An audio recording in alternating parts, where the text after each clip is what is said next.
Alright, reka nanone nongere mbasuze kandi mbifurize kugira ibihe byiza.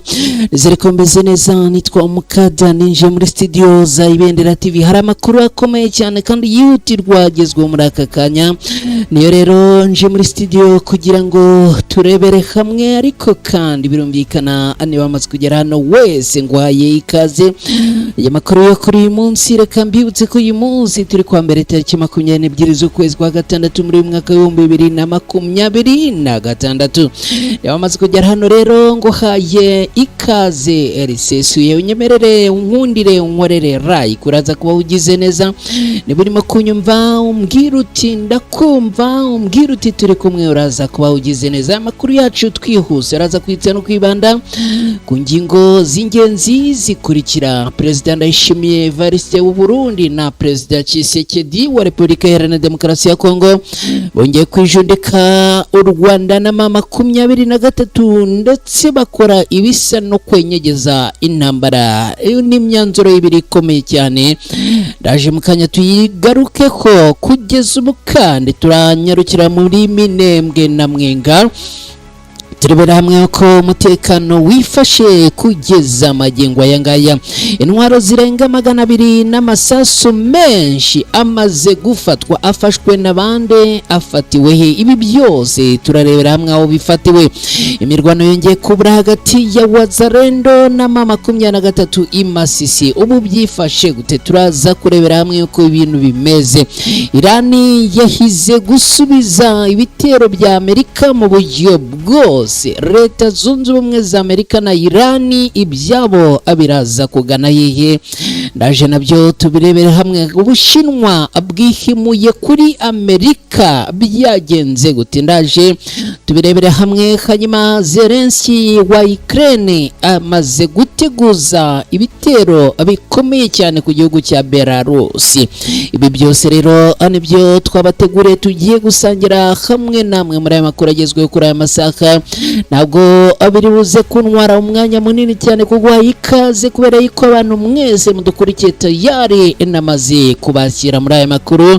Niba udukurikira uherereye mu Rwanda nguhaye ikaze, niba udukurikira uherereye muri Afurika nguhaye ikaze, niba udukurikira uherereye mu bihugu bya kure cyane nawe nguhaye ikaze. Ubwo ndavuga baherereye muri Leta Zunze Ubumwe za Amerika, bari mu Bubiligi, bari muri Canada, bari mu Bwongereza, bari mu Bufaransa, bari muri Espagne n'ahandi. Tubahaye ikaze mwese rero, twinjirane muri aya makuru mu kanya gato ya nyuma yo gufata akaruhuko. Unkorere like niba uri mushya, nawe uterekaho subscribe, abundi mu kanya gato cyane ngaruka twinjira muri aya makuru ku buryo burambuye.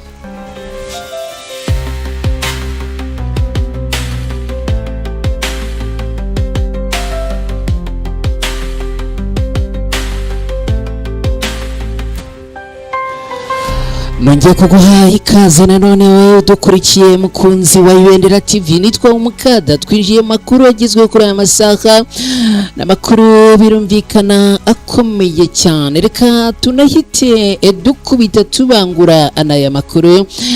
Ndababwira yuko uyu munsi Ndayishimiye Evariste w'u Burundi ni president w'iki gihugu cy'u Burundi yagiriye uruzinduko rw'iminsi 2. N'uruzinduko yatangiye yagiriye Kinshasa muri Repubulika Iharanira Demokarasi ya Kongo. We na Tshisekedi rero mu biganiro by'abahuje bombi hari ingingo zigera kuri 2 zikomeye cyane. Nifuza yuko twinjiranamo tukasesengura hamwe namwe.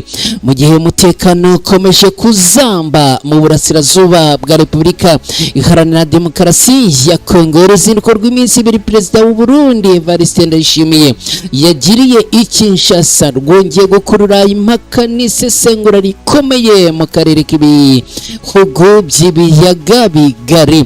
Perezida Ndayishimiye na mugenzi we Tshisekedi bagiranye ibiganiro byafashwe nk'iby'ingenzi cyane, byibanze ku bihano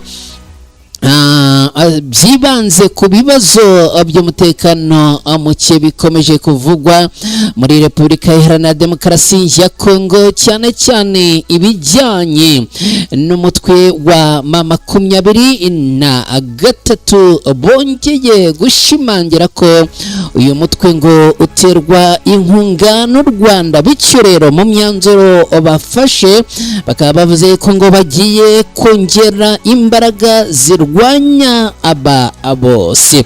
Mu magambo yabo bavuze yuko ngo bagiye kongera imbaraga mu guhangana n'uyu mutwe wa Alliance Fleuve Congo M23, bakaba bavuga yuko ngo ari umutwe ushyigikiwe n'u Rwanda, bagomba rero kwigezayo vuba na bwangu, ndetse kandi bakaba bongeye gushimangira ko ibice byose byigaruriwe n'ababarwanyi ba Alliance Fleuve Congo M23 ngo hagomba gukorwa ibishoboka byose bakongera kwisubiza ibi bice. Amakuru aturuka ahangaha i Kinshasa aravuga ko mu biganiro byavuye hagati y'abakuru b'ibihugu babiri avuga ko ikibazo cya M23 ngo cyafashe umwanya munini cyane.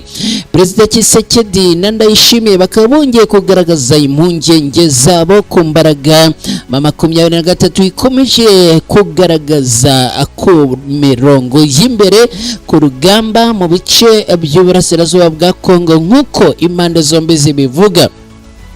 Zirashinja u Rwanda gukomeza gufasha uyu mutwe. Ikirego leta y'u Rwanda yakomeje guhakana inshuro nyinshi ivuga ko nta ruhare ifite mu M23. Ibi biganiro byahuje aba bakuru b'ibihugu bombi byabaye mu gihe hari amakuru menshi yakomeje kuvuga ko ibikorwa bya gisirikare biri gukomeza mu duce dutandukanye twa Kivu y'Amajyaruguru na Kivu y'Amajyepfo.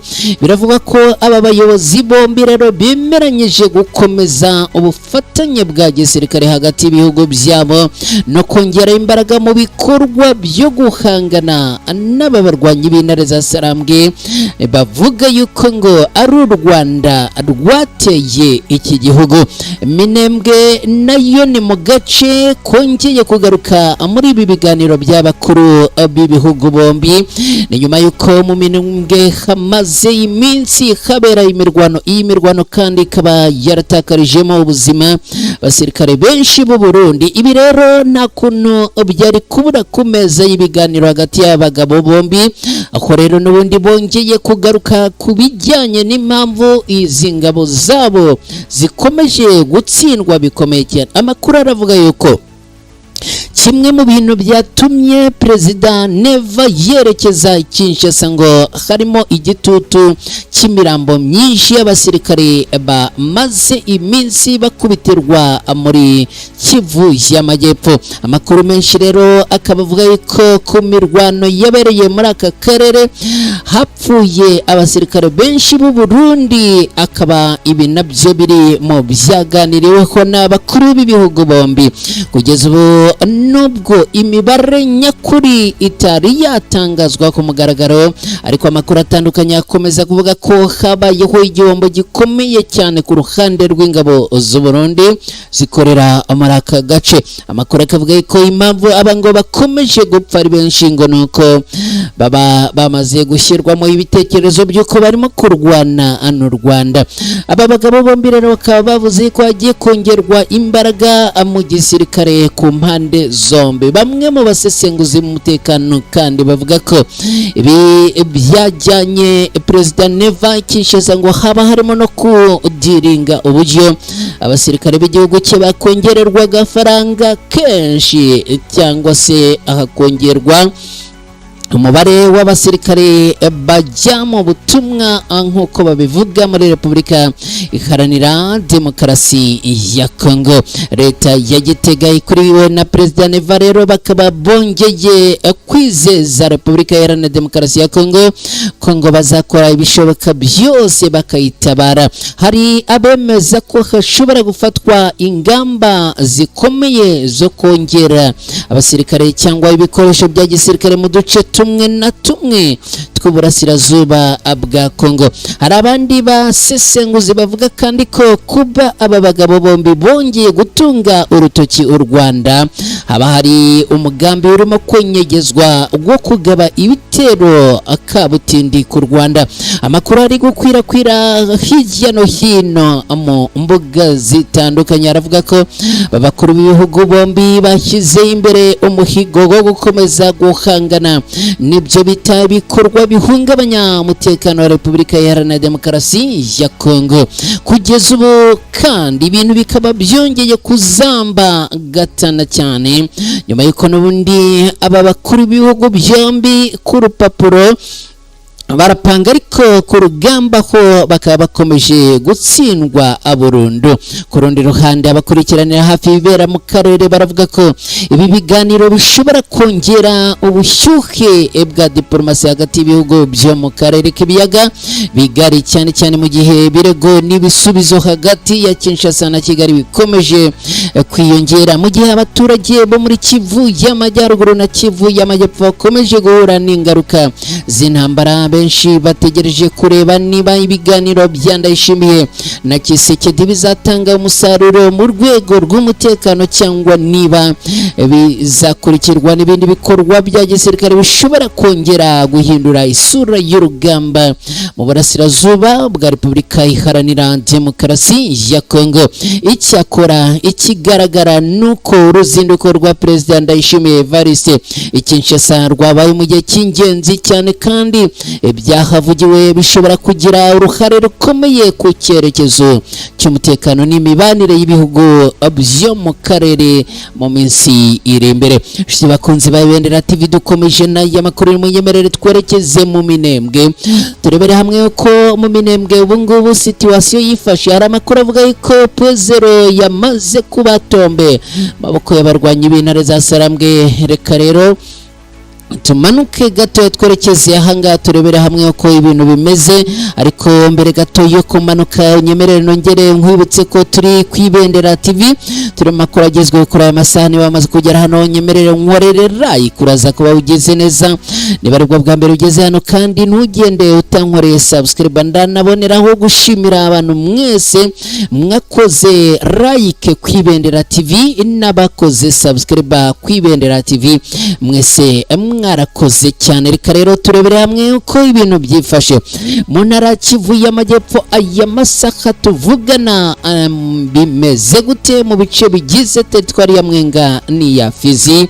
Ubu hakomeje kuvugwa ibikorwa by'imirwano n'umutekano muke mu gace kitwa Muduhoko no mu nkengero zaho. Amakuru aturuka ku baturage n'abakurikiranira hafi birimo kubera muri aka gace agaragaza ko ishusho itandukanye nuko ibintu byari byifashe.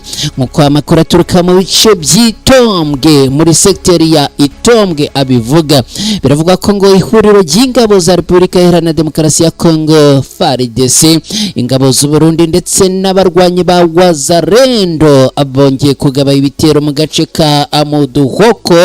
Aya makuru akomeza avuga ko aba basirikare baturutse mu gace ka Mekenye kari muri sekiteri ya Itombwe muri teritwari ya Mwenga bakagaba ibitero ahangaha. Rero aka gace ka Muduhoko kazwi nk'akarere gaherereye hagati y'impaka ihuza teritwari ya Mwenga n'iya Fizi, ni muri Kivu y'Amajyepfo muri Repubulika Iharanira Demokarasi ya Kongo. Kakaba kamaze iminsi kavugwamo ibikorwa by'umutekano muke n'imirwano yagiye isubira mu bice bitandukanye igenda ihinduranya ibice iberamo. Ku rundi ruhande hari amakuru avuga ko imirwano yabereye ahazwi nka Pwezero, ariko kugeza ubu ngubu ibintu bikaba tukiri kubikurikirana, nubwo nababwiraga yuko nyine hari amakuru aturuka muri Pwezero avuga ko imirwano yahabereye yaba yaje kurangira abarwanyi b'intare za Sarambwe bigaruriye aka gace. aya makuru turacyarimo kuyakurikirana kugira ngo tuyabagezeho ameze neza. Nubwo rero ibintu bikomeje kuzamba muri Kivu y'Amajyepfo, abaturage bakomeje gutabaza. Amakuru akomeza kugaragaza ko ku munsi w'ejo abarwanyi batwirwanaho basubije inyuma ihuriro ry'ingabo za leta ya Kongo mu bice bya Gakenke. Hanyuma rero akaba hangaha hari mu burasirazuba bwa centre ya Minembwe. Baravuga ko bamwe mu basirikare bari muri iryo huriro bakungiye mu gace ka Pwezero, mu gihe abandi bivugwa ko berekeje mu gace ka Murima. Aba berekeje muri Pwezero rero biravuga yuko aribo baba bakurikiweyo n'ingabo za twirwaneho ndetse n'abarwanyi ba Alliance Fleuve Congo 23. Ibintu bivuga yuko hashobora kuba uyu munsi hongeye kubera urugamba rukomeye cyane. Ishusho y'umutekano muri centre ya Minembwe no mu nkengero zayo rero kugeza ubu iragaragaza ko imeze neza nyuma y'aho twirwanaho yirukanye ihuriro ry'ingabo za FARDC n'abambari bayo mu bice bya Rundu, Bidegu, Karongi, Gitavi na Gakenke. Ariko kandi ntago bavuga ko ari 100% ko ibintu bimeze neza 100% kubera ko n'ubundi muri bice bikikije Minembwe hakomeje n'ubundi kongera kubaho kurasana, nubwo bidafite imbaraga zikomeye nkuko ibintu abimaze iminsi. Nshuti bakunzi ba Ibendera TV, intwaro zigera kuri 200 zimaze gufatwa, zifashwe n'abande bibereye hehe? Iyi niyo nkuru tugezeho. Niba udukurikiye hano ku Ibendera TV, nyemera nongere nkwibutse, nge nitwa Umukada. Wowe witwa ki? Ushobora kutwandikira uherereye ukatubwira uko ibintu bimeze, ukatubwira niba uri ko twumva neza cyane babyifashe gute. Ariko niba wamaze kugera hano ntugende utankoreye like, nshimira mwe mwabikoze. Hanyuma rero izi ntwaro zigera kuri 200 n'amasasu menshi nayo mutwe wa Mobondo bimaze gufatwa n'igisirikare cya FARDC. Ingabo za Repubulika Iharanira Demokarasi ya Kongo FARDC zimaze kufata ku mugaragaro w'intwaro zisaga 200 n'amasasu yakuwe mu mutwe wa Mobondo. Ni gikorwa bivuga yuko cyabaye ku munsi w'ejo bundi kuwa gatandatu tariki 20 Kamena muri uyu mwaka turimo 2026.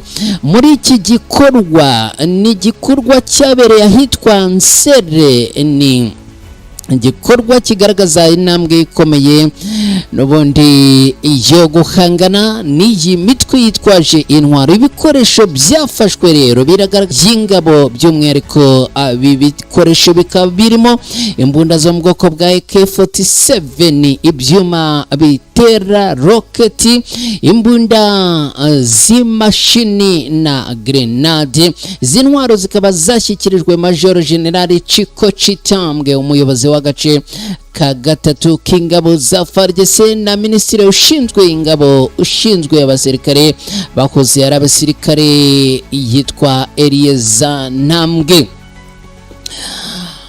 Kugeza ubu iyi gahunda yo gufata ibi bikoresho rero ikaba ari gahunda irimo kugaragaza intsinzi ikomeye cyane kandi ikagaragaza no gutsindwa kw'aba barwanyi bo muri uyu mutwe wa Mobondo. Muri iki gikorwa rero Minisitiri w'Intebe wungirije akaba na Minisitiri w'Ingabo z'igihugu yitwa Guy Kabombo Mwandiyamvita yavuze ko umunsi ari umunsi w'amateka, avuga ko izi ntwaro zihagarariye gushyirwa mu bikorwa ko guhangana n'ibikorwa by'iterabwoba. Avuga ko rero iri terabwoba ritagishoboye kugera ku ntego zayo kuko ibikoresho byari byateguwe kugira ngo bishyire mu bikorwa uyu mugambi byamaze gufatwa. Uretse izi ntwaro, igikorwa cyo guhiga ababarwanya n'ubundi biravuga ko gikomeje. Benshi mu bahoze ari abarwanyi ba Mobondo bahisemo kwishyira mu maboko ya Kinshasa no kwiyandikisha muri gahunda yo kubasubiza mu buzima busanzwe. Ababarirwa mu magana muri bo ubu abateraniye mu nkengero z'umurwa mukuru wa Kinshasa kugira ngo bahabwe imyitozo y'imyuga cyangwa iya gisirikare binjizwe muri FARDC. Bamwe ndetse bagaragaje icyifuzo cyo kwinjira mu gisirikare gisanzwe kugira ngo bajye kurinda igihugu cyabo, nk'uko amakuru aturuka muri ibi bice abitangaza. Kugeza ubu rero ibintu bikaba bikomeje kugenda bihinduka munsi ku munsi. Ibi bikaba byaratumye rero abaturage baherereye mu gace ka Tekeya Yaka bongera kugira icyizere cy'uko bashobora kongera kuryama bagasinzira mu gihe bari bamaze igihe kinini bahangayikishijwe n'ibitero by'uyu mutwe wa Mobondo. Reka turebere hamwe uko imirwano yongeye kubura hagati ya Wazalendo na M23. Tayari twamaze kugera muri teritwari ya Masisi ni muri Kivu y'Amajyaruguru muri Repubulika Iharanira Demokarasi ya Kongo. Ariko se mbere yo kugira ngo dukomeze n'iyi nkuru, wamaze guterekaho like yawe, reka ngushimire niba wamaze kuyiterekaho. Ese wamaze guterekaho subscribe yawe we mushyashya wagize hano cyangwa usanzwe udukurikira ariko utari wakora subscribe? Nizere ko ibintu wamaze kubitereka mu buryo no mu mwanya wabyo, ubundi nanjye reka nkomeze n'aya makuru. Twerekeje rero tayari muri teritwari ya Masisi. Imirwano yongeye kubura mu minsi ibiri ishize. Imirwano ikaba ikomeje kuba hagati y'abarwanyi ba Alliance Fleuve Congo M23 n'abarwanyi ba Wazalendo. N'imirwano yongeye kuburira mu mudugudu wa Muhakirwa uherereye muri Kibabi ya mbere ni mu gace ka Masisi muri Kivu y'Amajyaruguru muri Repubulika Iharanira Demokarasi ya Kongo. Iyi mirwano mishya ibaye iminsi mike mbere y'uko ikizamini cya leta cyo muri uyu mwaka w'ibihumbi 2025-2026 gitangira ku banyeshuri, nk'uko sosiyete sivile yo muri aka gace bitangaje. Ikaba rero ivuga yuko ngo hari impungenge zikomeye zishobora gutuma iki kizamini ku banyeshuri kitagenda neza, nk'uko amakuru aturuka mu gace k'ahangaha abivuga. Kuva ku wa kane ushize urusaku rw'intwaro zikomeye n'izoroheje rwumvikanye mu gace kari hagati ya Bibatama na Kasenyi hafi ya Rubaya mu gace ka Bahunde ni muri Masisi muri Kivu y'Amajyaruguru. Kugeza ubu intambara ikaba yongeye kugarura umwuka mubi aha muri ibi bice nyuma y'iminsi yari ishize abatuye abatuje. Ibi bitumye rero abaturage benshi bava mu byabo bajya gushaka ubuhungiro kubera iyi mirwano, mu gihe umutekano ukomeje kuba muke cyane aha muri ibi bice. Abari bafite ibizamini ni ukuvuga abanyeshuri rero baravuga ko barimo guhura n'ibibazo bikomeye cyane.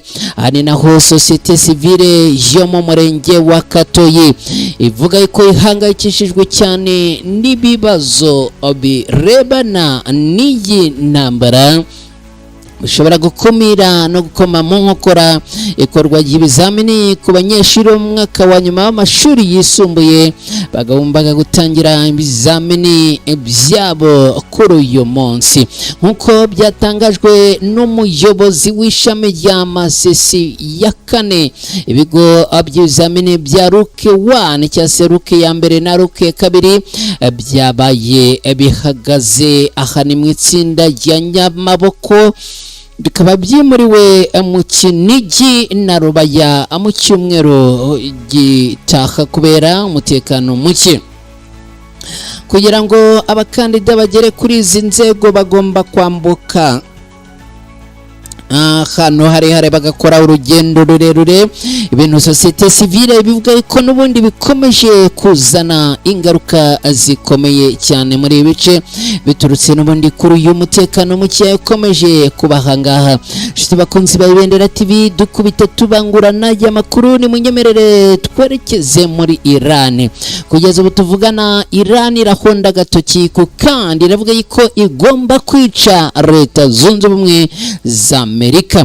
Umuyobozi ukuriye abari mu biganiro na Amerika ku ruhande rwa Iran yitwa Mohammad Karibaf yatangaje ko ingabo z'igihugu cye ziteguye gusubiza ibitero bya Amerika nyuma y'uko iki gihugu kigaragaje ko gishobora kwigarurira umuhora wa Hormuz. Ibi yabitangaje mu gihe ibiganiro hagati ya Iran na Amerika bikomeje kubera mu Busuwisi bigamije guhagarika burundu y'intambara ihanganishije impande zombi. Ibi biganiro byayobowe na Vice President wa Amerika JD Vance n'abahuza barimo Qatar na Pakistan.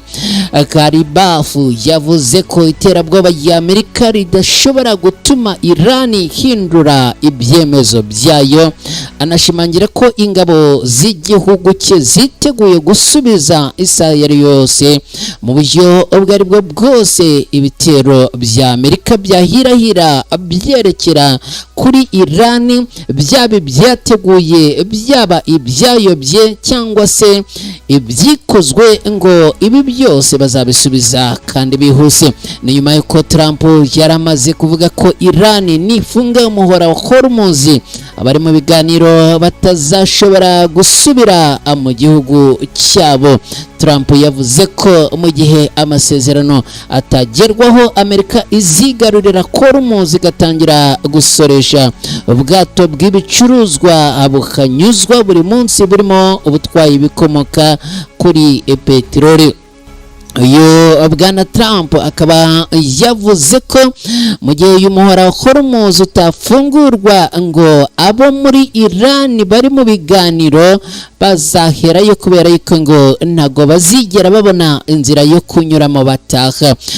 Twerekeje aya makuru ku yindi ngingo ikomeye cyane rero, mu gihe Iran honda agatoki ku kandi Ubushinwa nabwo barimo burahonda Amerika buyihondera kurwara rw'agatoki. Kugeza ubu Ubushinwa bwihimuye kuri Amerika. Kuri uyu wa mbere Ubushinwa bwatangaje ibihano bikomeye byo guhagarika kohereza ibicuruzwa bihaturuka ku bigo 10 by'Abanyamerika bikora ibya gisirikare mu rwego rwo kwihimura ku cyemezo Leta Zunze Ubumwe za Amerika ziherutse gufata cyo guheza ku masoko no guheza ku masoko ibigo bikomeye by'ikoranabuhanga byo mu Bushinwa. Minisiteri y'Ubucuruzi y'Ubushinwa yatangaje ko izahagarika iyoherezwa muri Amerika y'ibicuruzwa bishobora gukoreshwa mu gisirikare no mu buzima busanzwe dual use items kuri ibi bigo birimo ibikora drone n'ibicukura amabuye y'agaciro. Ibi bije nyuma y'uko Minisiteri y'Ingabo ya Amerika ishyize ibigo by'Ubushinwa nka Alibaba na Baidu ku rutonde rw'ibikorana n'igisirikare cy'Ubushinwa, ibintu bibuza guhabwa amasoko ya gisirikare muri Leta Zunze Ubumwe za Amerika. Ubushinwa buvuga ko iki cyemezo cyafashwe hagamijwe kurinda umutekano w'igihugu no gusubiza icyo bise kwagura rutonde rw'ibigo bya gisirikare by'Ubushinwa binyuranije n'amategeko. Hagati aho Minisiteri y'Imari y'Ubushinwa yabujije inzego za leta kugura ibicuruzwa mu bindi bigo 46 by'Abanyamerika birimo Lockheed Martin, General Dynamics ndetse na Raytheon n'ibindi. Impuguke zivuga ko ibi bihano bizagira ingaruka zidakanganye cyane kuko ibyo bigo bya Amerika bisanzwe bidakorera ubucuruzi mu Bushinwa cyane. Muri aya mabwiriza kandi Bushinwa bwabujije ibigo n'abantu bo mu bindi bihugu kugurisha ibicuruzwa byabwo kuri ibi bigo bya Leta Zunze Ubumwe za Amerika. Nshuti bakunze ba Bendera TV mudukurikiye, murumva ko hirya no hino ku isi nzima ibintu bikomeje gukomera no gufata intera yo ku rwego rwo hejuru. Nshuti bakunzi ba Ibendera TV mudukurikiye, ni munyemerere nanone nongere mbibutse gukora like. Niba wageze hano ndongera kugusaba nkwinginga ngo nkorere like. Niba ari bwo bwa mbere ugeze hano kandi ntuze kugenda utankoreye subscribe, nubikora uraza kuba uteye inkunga itagereranywa ibikorwa bya Ibendera TV. Nshuti bakunzi ba Ibendera TV mudukurikiye rero, ni munyemerere noneho mikrofone ya Ibendera TV tuyerekeze mu gihugu cya Ukraine. Kugeza ubu Bwana Zelensky ni perezida wa Ukraine amaze gutangaza intambara yeruye ku gihugu cya Belarus. Perezida wa Ukraine yitwa Volodymyr Zelensky yaburiye perezida wa Belarus Alexander Lukashenko ko hashobora kwifashishwa imbaraga za gisirikare nibadasenya ibikoresho by'itumanaho biri mu minara y'itumanaho ku mpaka wayo na Ukraine. Ibi ni ibintu bikomeye cyane byanarakaje Bwana Zelensky, akavuga yuko mu gihe ibi bidakozwe rero ngo araza kwerekeza imitutu y'imbunda n'intwaro zose kuri iki gihugu. Bwana Zelensky yahawe perezida wa Belarus Alexander Lukashenko icyumweru kimwe gusa cyo gukuraho ibyo bikoresho by'itumanaho biri mu minara. Bitaba ibyo ngibyo Belarus gahindurwa intabire biturutse ku masasu ya Ukraine. Aya magambo yatangajwe mu gihe umwuka mubi ukomeje gututumba hagati ya Ukraine na Belarus isanzwe ari inshuti ikomeye y'Uburusiya. Kugeza ubu rero nta gishidikanya ko ibi bishobora kugira ingaruka zikomeye cyane, mu gihe n'ubundi Ukraine ikomeje gushinja Belarus ko ari umufatanyabikorwa wo ku rwego rwo hejuru w'Uburusiya, kandi mu gihe Uburusiya na Ukraine batacana uwaka na gatoya, bikaba bishobora kongera guhinduranya isura y'urugamba akangaha. Nshuti bakunzi ba Ibendera TV rero, reka munyemerere mbashimire cyane mwese ababanye natwe muri aya makuru. Mwakoze cyane, mwagize neza kugirira icyizere Ibendera TV mukayitega amatwi. Mwakoze abantu mwese mwagize uruhare muri aya makuru, ndabashimiye byimazeyo. Hanyuma rero mwese mugire amahoro n'amahirwe, murare neza, mugire impagarike n'ubugingo. Bye, ciao ciao.